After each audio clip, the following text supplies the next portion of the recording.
Dan Bello fa baya ja. Yanzu za mu gaya masa. Abin zai wahala, amma a matsayin mu na masoyansa ya dace mu gaya masa don mu fita hakinsa. Haka ne. Yawa gane. Dan Bello, please karka ji wani abu. Kawai so muke mu gaya maka cewa baka ja. Ja. Amma ni dan karami ne ai. Me zan iya ja? Da yamma ake tura mota da ni, balle kuma in ja wani abu. Ba haka muke nufi ba. Muna nufin baka dauka. Haka ne. Ban fara daukar albashi ba. Amma sai me? Baba kanka baya kawo ta. Kuma kun san dalili? Rashin nefa aljihu na wallahi ku kawo mu wata 55 kenan yanzu ne za ku ga na zama full charge. Ban gane ba Dan Bello. Baka da kwakwalwa. Kuma gashi na da rai ba? Kun gani na zama fatalwa kenan ko ba haka ba tunda ban da kwakwalwa a ciki amma ina da rai. Kai jaki ne.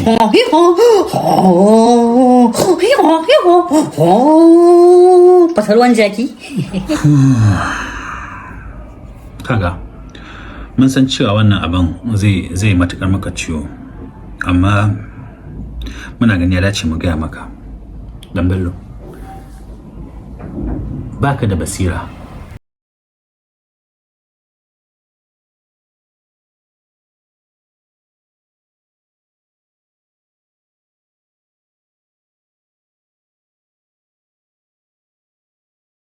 To ni ma me zan da basira wadda take da warin hammata da ma dai ummi kuka ce to da shine shine dama abin da sai kuka kira ni Shikenan jika kawai. Hassan Hussein